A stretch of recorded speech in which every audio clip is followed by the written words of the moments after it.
we are finishing up maps and sets, and then we are moving into the nitty-gritty of how we actually implement our linked data structures. So again, we'll finish up sets and maps, then the lectures this week primarily about how we use pointers to set up our linked lists. And then after the break, we're essentially getting into how to implement sets and maps by first talking about recursion and then talking about trees and balanced trees. So for the rest of the semester, we're essentially talking about implementation of linked data structures. However, we do have to finish up a few things with sets and maps. So just as a reminder, sets and maps store things in a tree. They store them in sorted order. In general, if they're balanced, we get order log n performance for find, insert, and delete. That is not as good as hash tables. Hash tables on average are constant time. So if we're simply doing find, insert, and delete, we should use hash tables rather than sets or maps. And does anyone remember what in the standard template library corresponds to hash tables? Well, not map. Unordered map. An unordered set will give you a hash table implementation of sets and maps. So we went through the basic operations with maps and sets, showed you how they operate it. What we did not talk about is what happens when you have duplicate keys. Sets cannot store duplicate keys. If you try to insert a duplicate key into a set, it fails. But sometimes we want to store duplicate keys. As a good example, last names. If we're storing on last names, then, let me just shut this up. Then, so if we are storing on last names, we often have multiple last names that are identical. So there's two things we can do in that case. One is we can still use a map, and then we could have the value field be a secondary map on what we call a secondary sort key. So we could have the map be keyed by last names, then we could have each value field be a map keyed on first name. And we'll show you how to do that momentarily.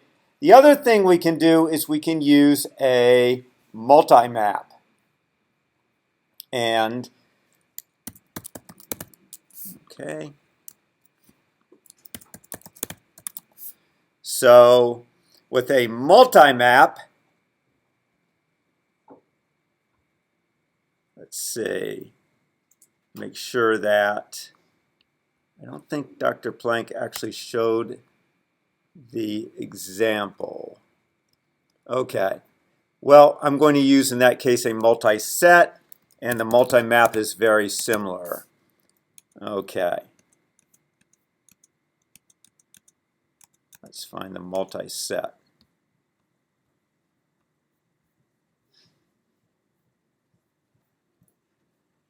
Okay, here's a multi-set. So what we're doing here is we are going to be counting the number of times each last name appears in the input. So he has a file of names. The way that it is set up is you have the first name, then the last name. So in this case, there are 7 Adams. So we want to print out that Adams occurs 7 times. There's 1 Abraham. There's 2 Abdullahs. So he's pulling this roster, which is actually NFL players from a certain year. And he's counting the number of times each last name appears. And he's going to use a multi-set to do it, which actually is not the best way. The best way is to use a map where the key is last name and the value is the number of times each first name appears. But to show you a multiset in action. A multiset can store duplicate keys. So you use multiset. You still just include set. You don't include multiset. So when you include set, you get both set and multiset. So what we do is everything then is the same with find, insert, delete. Okay, all that's different is it can now store multiple keys. So in this case, we read the first name and last name, but we only insert the last name. We discard the first name. So you're thinking, how are we able to count last names in this case? Okay, well, let's just take a look at what we might have. Let's say that the last names end up stored as Adams. So each time one occurs, it's stored in the set. Then we get, say, Brady. Then we might have cat, cat, cat. And let's say that's it. So that's how our multiset looks at the end. If we have these 6 names, they could be in any order, but they'll be sorted because it's a set. So all last names that are similar will be grouped together. So what insight might we use that, given that insight, what can we do to get a count on each last name? First of all, there's an obvious solution. We start with Adams. We search the entire file and count the number of Adams. Then we start with Brady, search the entire file, count the number of Bradys. But that's inefficient. Okay, if there's n names in the file, then we'll have to search it n times. That's order n squared. That's really inefficient. How can we take advantage of our knowledge of sets to make this faster?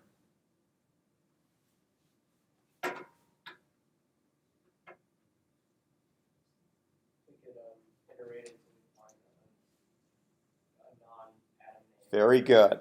So what we'll do is we'll look at the first name, which is Adams, and we'll iterate until we find the first non-Adam. Because they're sorted, we know all the atoms are grouped together.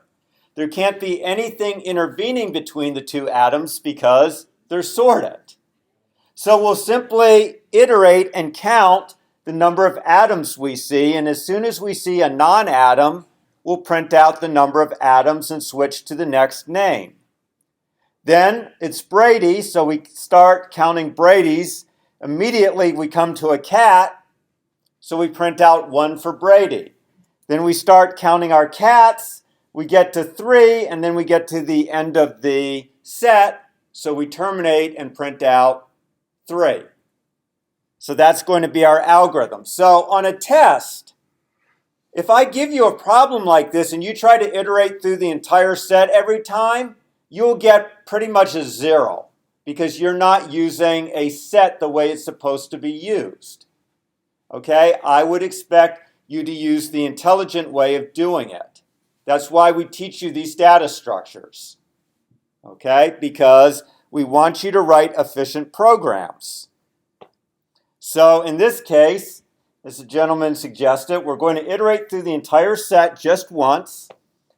And if we're starting at the beginning, we have to initialize our PN for previous name, and we set our count to 1.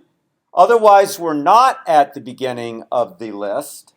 So we are checking to see whether our next element in the list is equal to previous name, and if it is, we increment the count by 1 because we're still with the previous name. Otherwise, notice he's using exclusion. If it's not the first name in the file and it's not equal to the previous name, the only remaining possibility, it's not equal to the previous name. So we print out the previous name, the count. We reinitialize previous name to be the new name we see. We reinitialize count to be 1. Now, when we're done, there's an important last step, which is we have not, if you think about it, printed out cat. okay, in that previous example because we reached the end of the list, but because we reached the end of the list, we'll never execute the cout statement right here. So at the very end, we have to account for the very last name in the list. We first check to make sure our list was non-empty. If it was non-empty, it means there must have been a name in it. So we will print out the very last set or last name in the multi-set and the number of players. Questions about multi-sets? Like I said, same interface as with a set. The only difference, they can store duplicate keys. Same thing with multi-maps. Same interface as maps, only difference, they can store duplicate keys. Now, second thing is that you can treat a map as though it is an associative array. It's a new term for many of you.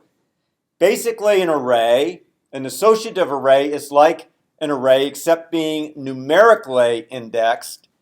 It is indexed generally on an alphabetic key.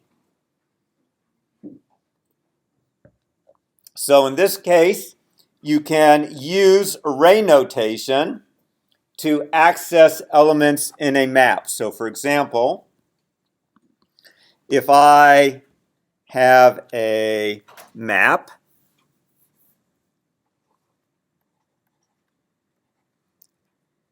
say string int, I'll call it last names. I can say something like last names Brad equals 1. And that will put the pair Brad 1 into my map. It's very handy. Okay, so Dr. Planck has an example that he works through with that. What he's going to do is, Dr. Planck is a big fantasy football league player, enjoys playing it for fun with some family. So he's got his file for 2018 that has quarterback stats in it. And it has the team, the quarterback, so it has a first name, last name of the quarterback, the team the quarterback played for, the number of passing yards, and the quarterback efficiency. Now, for those of you who actually do fantasy football, you'll know that's not adequate, that you'd have other stats like number of touchdowns thrown, number of rushing touchdowns, but he's simplifying. So don't think that he's a bad player that ignores these statistics. He is simplifying it. Okay. So what he wants is a program that can sort these stats by different metrics. He wants one to sort by last name, another to sort by rating, another to sort by team, and within each team by yards, and then be able to get information on a particular quarterback. Now, I'm not going to go through each way of doing things. I'm going to go through first the sort it by last name, then first name, to show you how you can use a map to store a last name and then in the value field put a second map. So the easy thing, and I'm not going to spend much time on it, is just reading the quarterback information in from a file and pushing it into a vector that he's then going to read through the vector. So that's pretty easy. Okay, now he's going to define a class to maintain each of his quarterbacks. Maybe he's reading them from different years, so he wants one object for each year. So he keeps his vector, and then he's going to have a map where he has a string and then a pointer to quarterbacks. Okay? And he's going to basically do what I just said, which is he is going to read into his quarterback vector, which you already saw, and then he's going to go through his quarterback vector, get a pointer to the quarterback, and here is the associative array.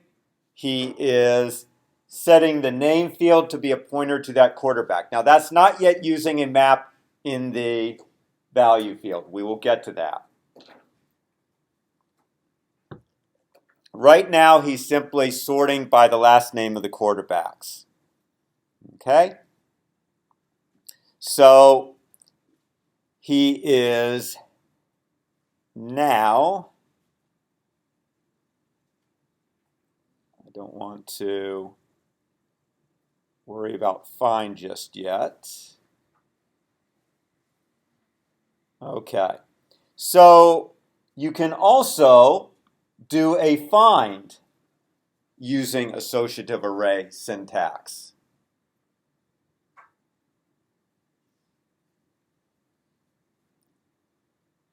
And does anyone know the difficulty with find, doing it this way? Come on, some of you read the book. There is a danger here with this find.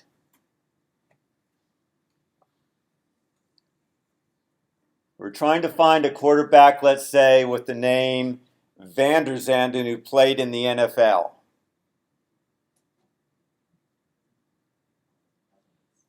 Pardon?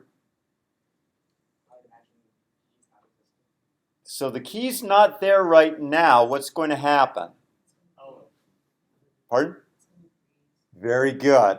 It's going to create a key for my last name even though it's not there.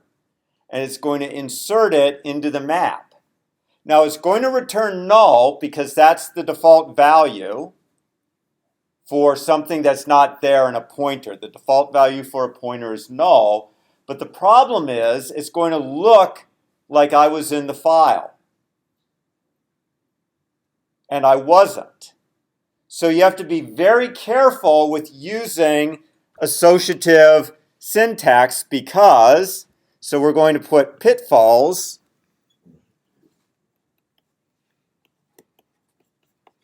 of, I'll call it this syntax. Okay, pitfall 1, if you use this syntax to do a find, and the key does not exist, or the key is not in the map,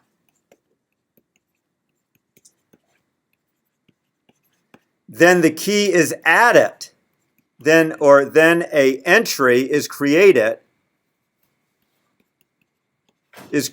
for the key.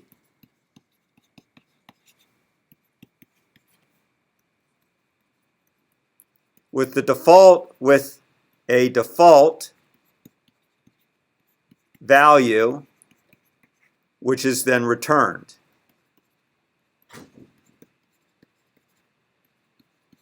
So this will not be able to tell you whether the key was already in the file or the map, and it will also add the key, which is not necessarily what you want. So you need to be very careful when you use this notation.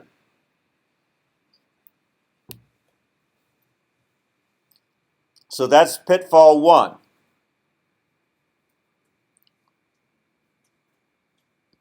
Okay? So we're going to now hit pitfall 2. We're going to sort the quarterback by rating. Okay, so to do that, we are going to have a print by rating function. Okay, and Here's print by rating. First of all, notice it's declared as const because it does not modify the contents of the member variables. So remember to put const or declare methods that do not change their member variables as const. Then we are going to have a map that is sorted by double, and that's by rating. And a const iterator for going through that one. So what he does is very simple. He goes through his quarterback vector, and now he assigns Q to minus Q of rating. Okay, I didn't talk to Dr. Plank before this. It's not really necessary. He could have, what he's doing is he wants to sort the ratings from high to low. And by default, numbers are sorted in ascending order from low to high. So what he's doing by inverting the number is if it's 100, it will become minus 100. If it's 1, it will become minus 1. Since minus 100 is less than minus 1, minus 100 will appear at the beginning. Okay, so he's applying a trick that's fairly common in computer science for sorting. He doesn't have to do this, though. He could sort the map in ascending order, and then what would he do in order to print the map in descending order? An iterator, what kind? Reverse. So he doesn't have to do it this way. He could use a reverse iterator instead. But he's showing you a common trick with numbers when you don't have that option of going in reverse. This is a trick. You can't use this with alphabet, with names or strings, but it works with numbers. Okay, so then he just iterates through the map and he prints out the quarterbacks in descending order by rating, and you'll notice that, well, he should, yes, he's calling print. And that print method, he's going to define somewhere, is better be inverting it. So, well, yes, quarterback printing. Is that coming back here? Okay, so this print method, so second is returning a pointer to a quarterback. So this is calling the print method for a quarterback. The print method is going to print everything out properly because with the rating, the quarterback stores it as a positive integer. So he's not actually anymore dealing with the first value, which is negative. He's only dealing with the value field. Okay, so this was very easy. He used the associative array notation, and he prints out his quarterbacks, and they're going to look fine, 129, 117, 115. It looks good. But you can't just assume because it's printing out properly that it's all correct. The next thing he does is he counts the size of the output and the size of the input. And something goes wrong. In the output, he's only outputting 68 quarterbacks, but in the input, there's 69 quarterbacks. So even though his output's looking pretty good, it's wrong. Something's wrong. We're missing a quarterback, so he does some nifty twiddling with his Unix. So what he does is he first of all sorts the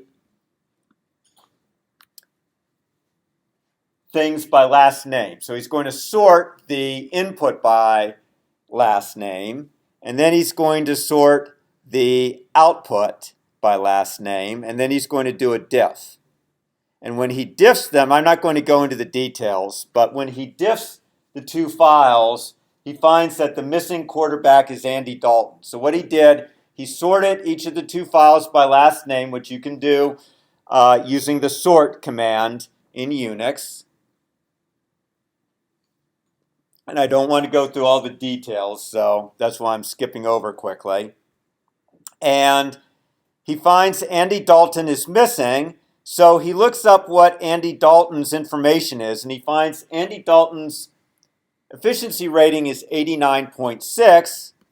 When he looks at his output, he sees there's another person in there with an efficiency rating of 89.6.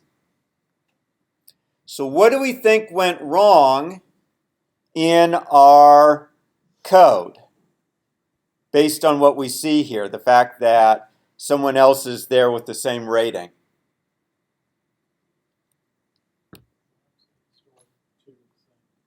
So a map cannot store two duplicate keys, but it can update a key.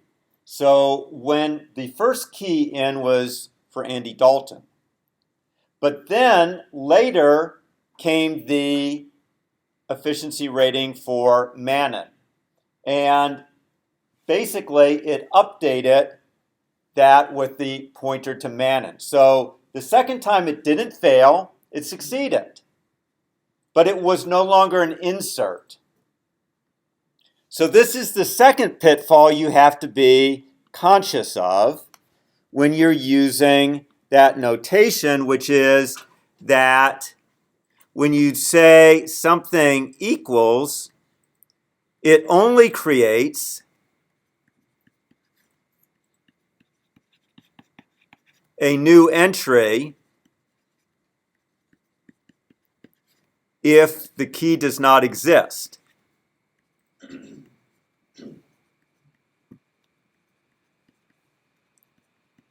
Otherwise, it updates the entry.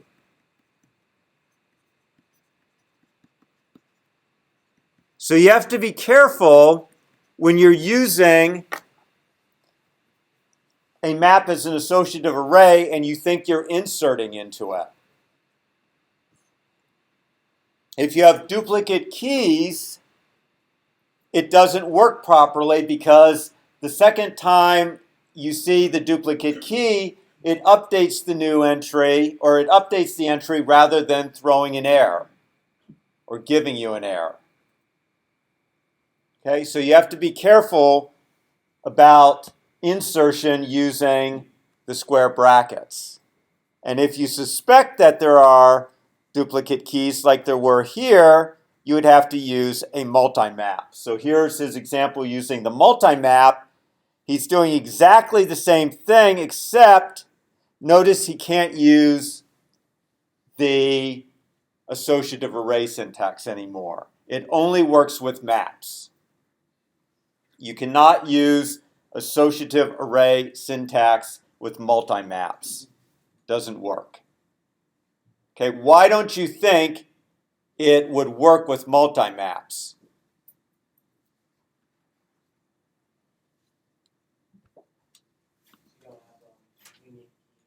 Very good. You don't have unique keys. What is the compiler to make of this statement?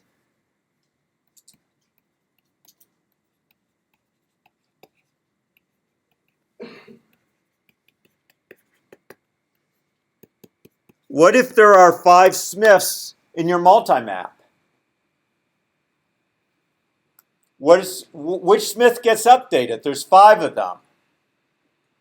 So that is not going to fly because it doesn't know which Smith you want to update. Okay?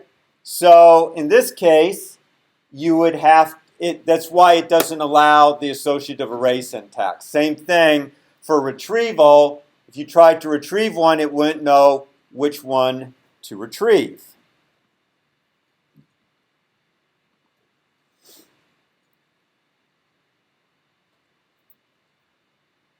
Now you could say, well, how do I update? The best way to do it would be to get an iterator. So you would say something like knit equals last names dot find Smith, and it would give you a pointer to the first in the list. So if there's 5 Smiths,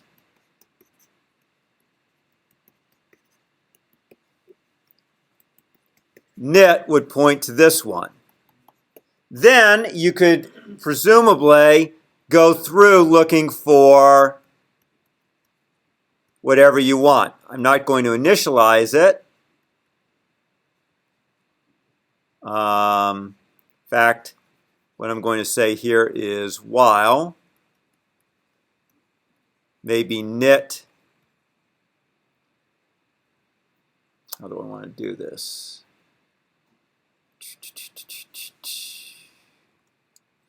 Just a second. Give me a moment while I think about how I want to do this. Let me get rid of, whoops.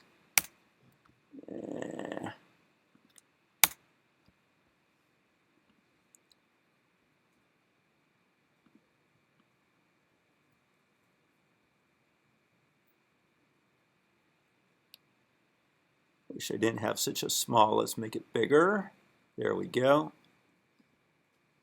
Okay, so let's say that what we have is that knit points to the knit second is going to be a pointer to a quarterback star.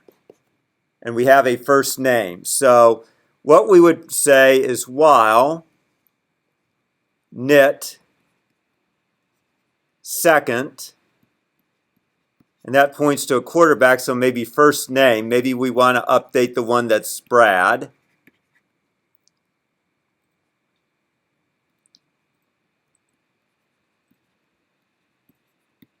So while that, we'll set knit equals knit next. And as long as we're pretty confident that, or actually we'll just say knit plus plus. We can't say knit next. So we say knit plus plus. Then we come out of the while loop. Now we can set knit whatever, second, and maybe its efficiency rating equals 10.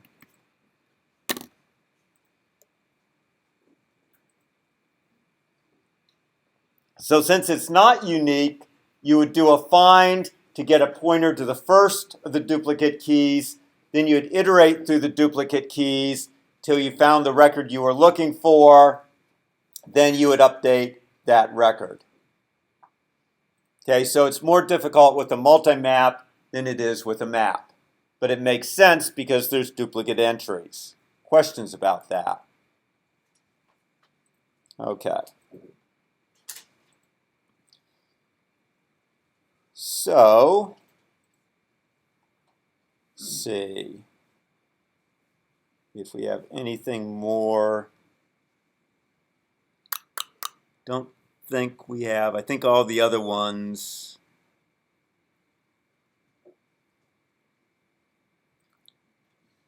We've got print by team. It's using a multi-map. Okay. Somewhere here, I need to find, there's one more bug we need to hit. Okay, here we go.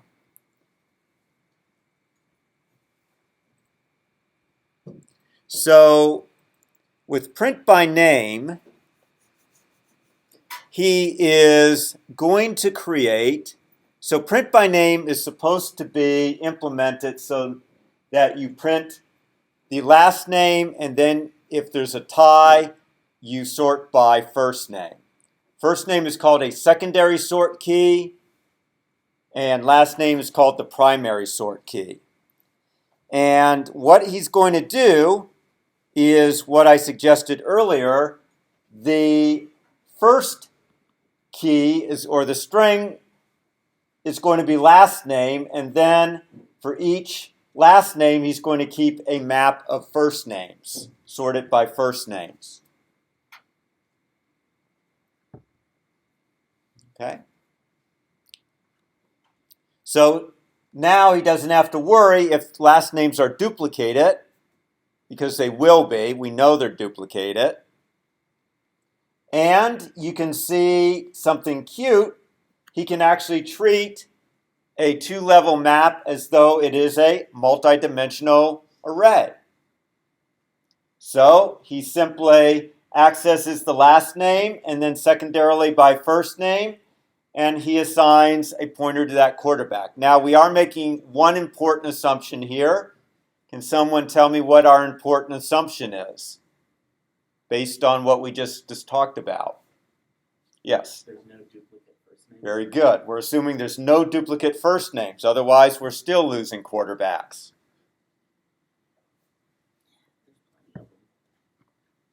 So there is. At any rate, he wanted to show you the coolness of being able to treat nested maps as multidimensional arrays. Okay, so now he does a nested traversal. He goes through the outer loop, which is the last names, and then for each last name, he's going to have a map, which is going to be first names. And he prints them out, and it is working. Okay? And you might be a little put off by this syntax right here. Quarterback iterator equals mit for map iterator second dot begin. Some of you will want to clean this up by using a temporary variable. So you'll try to clean it up this way. You will create a temporary variable to point to the map of quarterbacks associated with that last name, and then you'll iterate through the temp. Okay? And it produces the correct output. And you think, wow, I really cleaned up Dr. Planck's code. And then you run it maybe on a huge map, and mysteriously, the execution slows way down. You're like, wait a minute, all I did was add a temporary variable to clean up Dr. Planck's code, and now I'm running much more slowly. Why? It makes a complete copy. You can't do this. It makes a complete copy of the value field. That's really bad. You don't want to be copying maps when you can avoid it. For those of you who know reference variables, you could use them here. We don't want you to. So I'm not going to talk about how you might do that. Just don't pull this stunt. It doesn't work well. So you're going to have to be okay with this rather ugly looking loop where we are saying second dot begin and second dot end. Okay, so just be very careful about the fact that when you store a map as a value field and you don't have a pointer to it, but instead it is stored essentially on the stack, you can't just go willy-nilly assigning it to temporary variables because it creates copies. In fact, I'm going to write that down because it really should go into your notes. So when you, how do I want to say this? When you store a value in a map, okay, when you store, how do I want to say this? Let me get, whoops, yeah. Let's take, don't want that. going to get, second. Okay, we won't use this. When you store an object,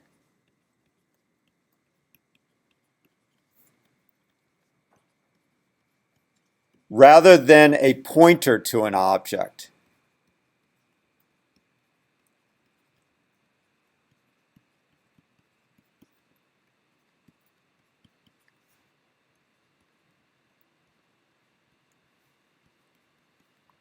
in the value field of a map,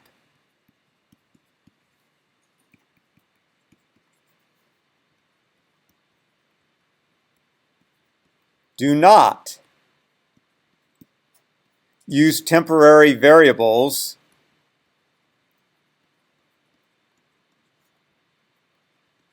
to store that object, because you will make copies of it.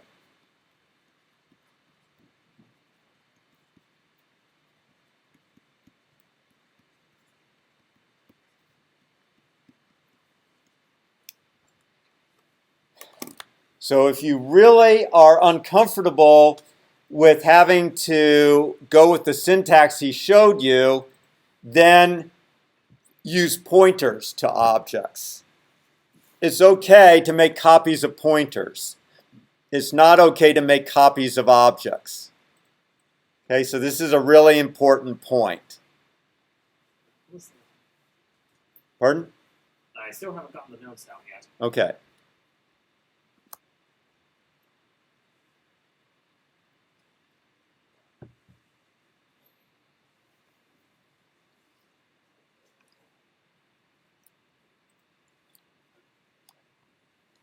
Okay.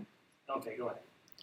So what Dr. Planck did do as an alternative was he took the address of it and stored it in a pointer, and then he was able to iterate through it as a pointer, but that's also not very pretty.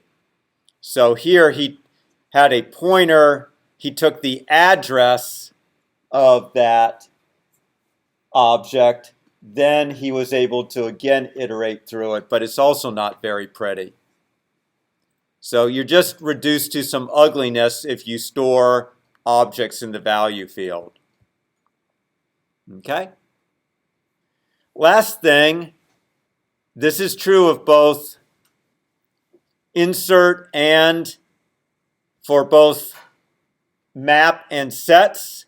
The insert returns a pair where the first value of the pair is an iterator to the entry, and the second one is a bool indicating whether the insert succeeded. Remember that in a set and a map, you can't store duplicates. So if you try to insert a duplicate, this will return, the bool will be false because the insert failed. The iterator will still point to the pre-existing key. So you can use insert as a find function. Okay, this is important. If you want to be able to basically say, if something's not there, insert it. Otherwise, I just want to update the entry. Then you can go ahead and try to insert it, store the return value, check this field, and go from there. If it's true, you know that it did an insert. If it failed, you know that it essentially acted as a find. That can be handy at times where you don't want to have to say if not in the file using, so here's where it can be helpful. You don't want to have to say if something, say like last names dot find, say I have it in ln, if it's equal to last names dot end, it means it did not find it. So then I insert it.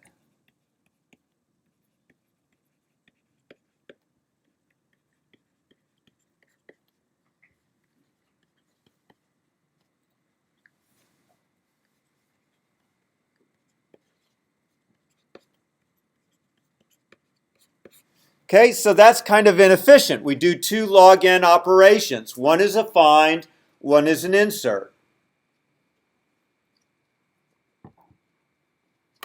Instead, as an alternative,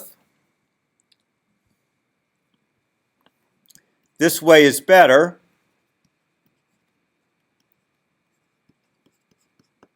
We just set, say, return value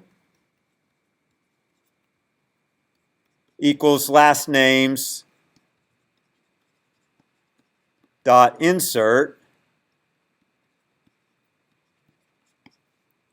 make pair, last name value. And now, if we care, we can check second. So now, return value first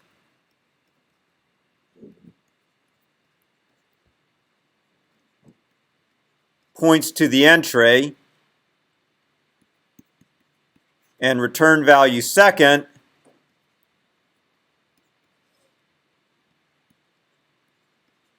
equals success or failure.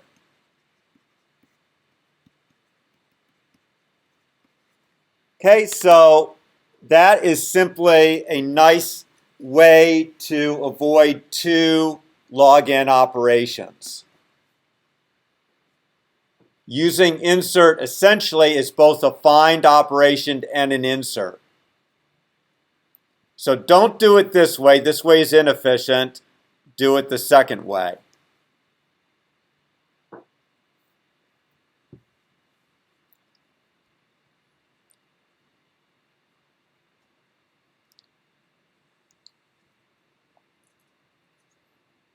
Okay, you could have used this idiom for the assignment I gave you this time, which was to count ballots for people, because you had to check to see if the voter was in a set.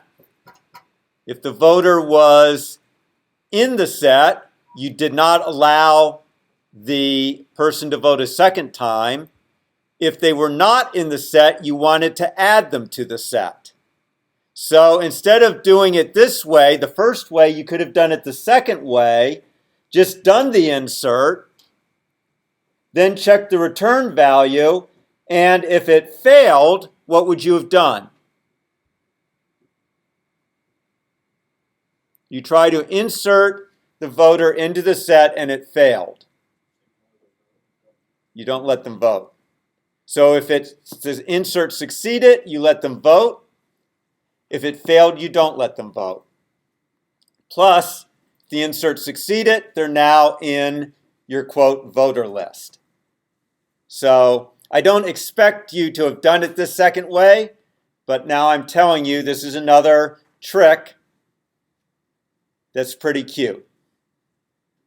It saves time. Again, this is important. It's not always the right thing to write the most elegant piece of code, as you saw with Diamond Hunt. Okay? We care about efficiency in this course. If we didn't care about efficiency, we wouldn't bother teaching you about data structures. We'd just show you lists and arrays because they're the simplest data structures, and we'd allow you to write inefficient code. The whole reason we go through these other data structures is they're more complicated, but they're more efficient. And we want you to use them in the most efficient way possible. And on exams, you are going to find that you will start losing points if you write something that produces the correct output but does it inefficiently. Okay, because it's not enough to write correct programs. In the real world, you have to also write efficient code. Okay. We all good with maps and sets? Okay, that was the appetizer. You're wait, look at the time. That was the main course. Well, let's get to dessert then. Problem is dessert is a little bit, shall we say, filling. So, pardon? Shouldn't be dessert then?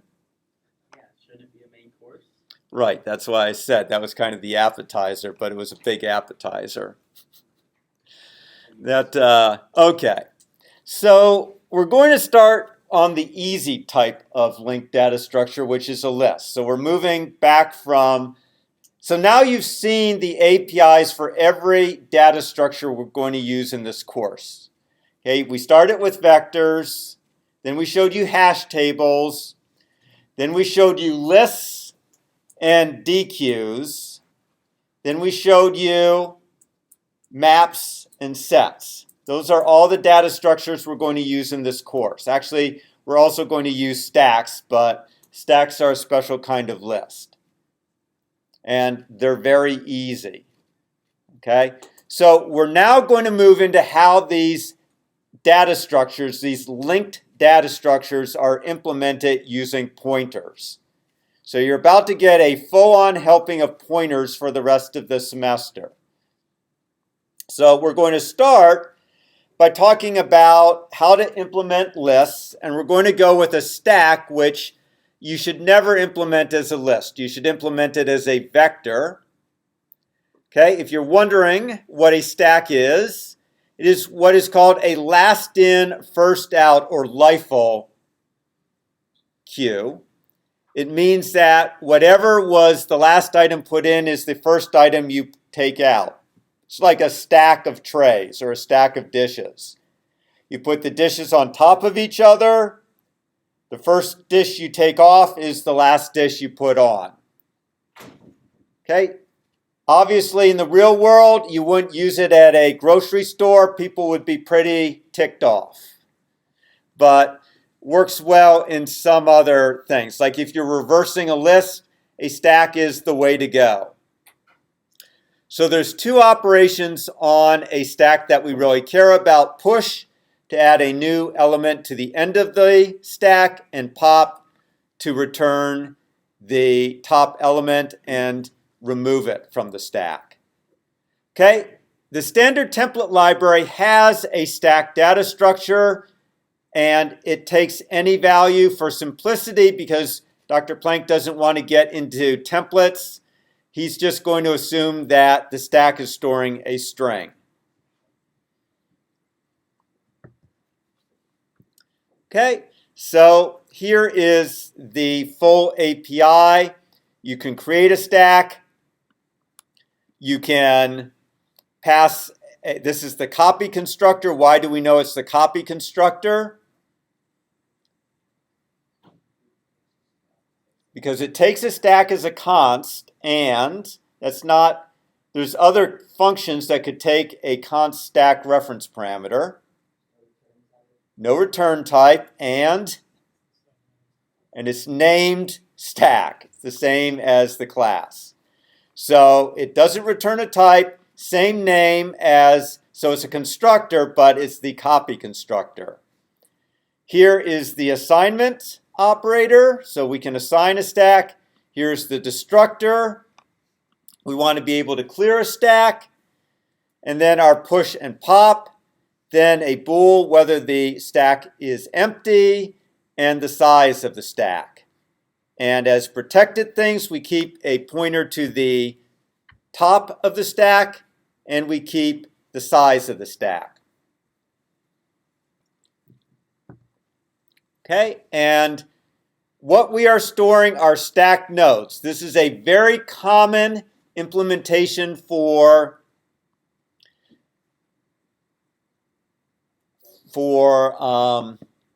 collections of objects. So you have what is called a container object, and then inside the container object you have a object that actually stores the key value pairs. So the outer thing that you see is the container object. What the user is not able to manipulate is the internals, which is, in this case, a stack node that contains the actual value, and in this case, a pointer to the next element of the stack. So let's see how it's actually implemented. Let's say we have a stack and we push give him 6. For those of you who are too young to remember, and I think every one of you is too young to remember, before there was Bob Kessling, there was John Ward, who used to call the Vols football and basketball games. And does anyone know what Bob Kessling's signature call is when a Vol scores a touchdown? Come on. Nope. That is not Bob Kessling's signature call. Have you ever heard him say, into the checkerboards? Well, that's Bob Kessling's call. Bob Kessling could not use the thing give him 6 because that was used by Ward, his predecessor. So when the Vols used to score, it was great because you would hear him go something like, let's say, Garantano to the 3, to the 2, to the 1, give him 6. And this is what Dr. Plank is paying homage to here, is the prior announcer for the UT Vols. So at any rate, we are pushing give him 6. And at the end, our stack is actually going to have 6 on top, then him, and then give. So if we looked at a conceptual representation of the stack, it's really give him 6, with the top pointing to 6. That's the conceptual representation of a stack. You can also see why it should be implemented as a vector here, essentially, because you just add things to the back of the vector given pushback a lot easier and pop back. But we want to show you how to do a linked structure. So the way we're going to do it is with a linked list. You can see our top points to the first stack node, which is 6. Then 6 points to the next node, which is him. Then him points to the next stack node, which is give. Since give is the last element on the stack, its next pointer is null because it doesn't point to anything. And our stack container is here. Our stack nodes are in this pinkish tan. So this is what our stack container looks like. It has a pointer to the first element of the stack and the size of the stack. Each stack node is a value and a pointer to the next element of the stack. Okay, so if we want to push something onto the stack, what we're going to want to do is insert it between this top and 6. Okay, so what we're going to do if we do push is we create a new stack node. We assign the value to the S field and we make its next be equal to top. And why is that? Because we're inserting the next thing right here. We want it to point to 6. How do we make it point to 6? Well, top currently points to 6. So we make its next field equal to top. Then top will equal our new node right here. Top equals the new node, and we increment size. So let's show this in pictures. Let's say we want to push now, so that it's now give him 6. And well, now, actually, it's not now give him 6 because now would be at the bottom. So we're just pushing now. So the first thing we do, we get the new stack node and assign it X. So right now, S is equal now, and notice next is uninitialized. You can't assume that a pointer is initialized to null. A lot of you will do that and come to grief. Just like you can't assume that integers are initialized to 0, you cannot assume that pointers are initialized to null. So it's a question mark what next is. Now he sets next equal to top. Well, top pointed to 6. So when he sets new node next equal top, it also points to 6. And finally, he sets top equal new node. So now top is going to equal what new node points to. New node points to now. So now top points down here. And he increments size by 1. It's always important to remember to increment or decrement your size fields. So this is how he inserts into his stack. And notice he's creating a linked data structure because the pointers are our links. Questions about push? Okay. Now we're going to do pop. So with pop, what we're going to do is remove the top element. So we're going to now remove now. Actually, we're going to move 6. So what we're going to do with pop is we're going to remove 6. And when we're done, we want top to point to him. Okay? So what we're going to do is first, we need to save a pointer to old top.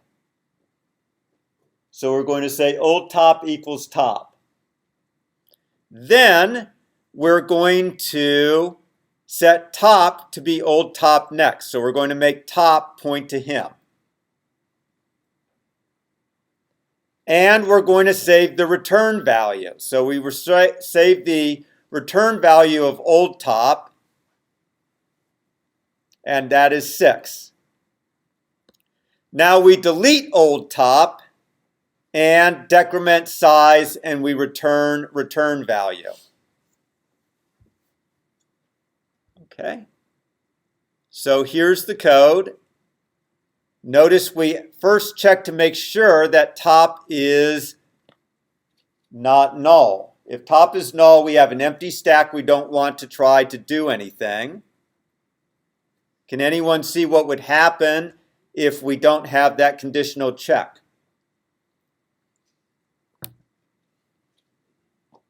Let's say top is null. Pardon? And right here, we will segfault. When we try to go through old top will be null. This statement will succeed. It's fine to assign a null pointer. This statement won't. This tries to go through a null pointer and its segmentation faults.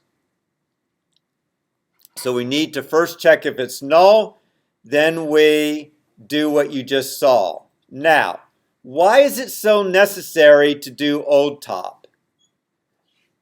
Okay, why couldn't we do something like say, well, we're going to have, okay, let's do this. Let's try to rewrite this more simply. Okay, so this is pop. Why can't we do something like, say, delete top equal, or actually return value equals top S, and top equals top next. Return value. I mean, isn't this a lot simpler than dealing with old top? Why can't we do this?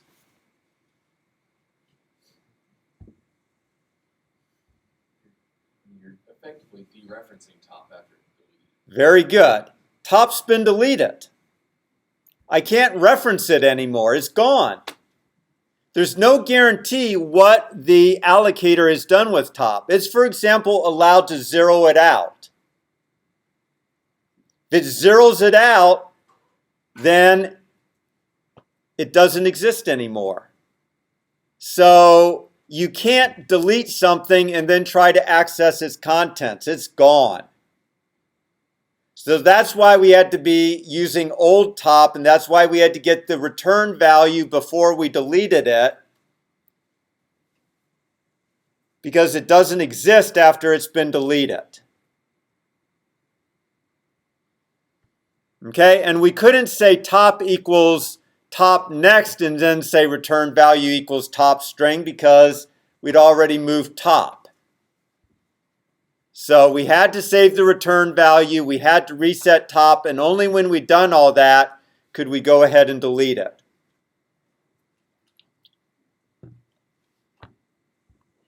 Okay? So it's pretty easy. 3 of the other operations are easy. We initialize a stack by setting top to null and size to 0 because we can't assume that they are initialized to those values. We can test whether a stack is empty in 2 ways by asking if the size is 0, what's another way of testing for it?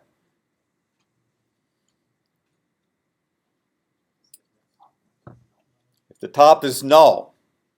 So the other way to test if the stack is empty is to ask if the top is null. Asking for the size is as easy as returning the size. Now, an easy way to implement clear is to say, while not empty, simply pop. And that will end up popping every entry off of the stack. And does anyone know why Dr. Planck put a void here? A void cast. It'll cause the thing to be like not garbage collected, but like free its resources. Nope. It's a good guess, but it will not actually free the resources. Oh, so it doesn't complain about unused. Very good. Unused return value.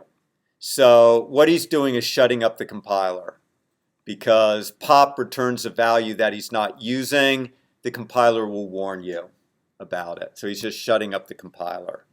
Okay, this is not very efficient because he is calling empty and he's calling pop. There's not an easier, but a more efficient way to clear it. So here's an example where it's not as elegant, but it's more efficient.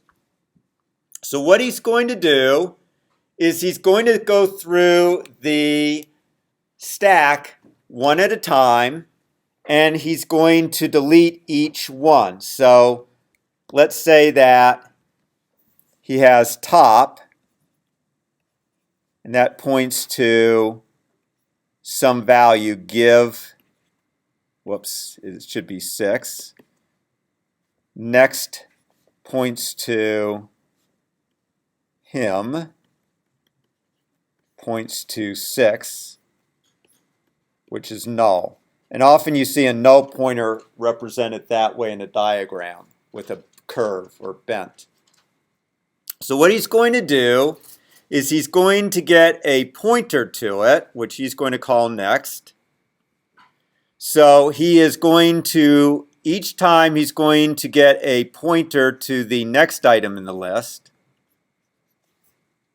Then he's going to delete this item.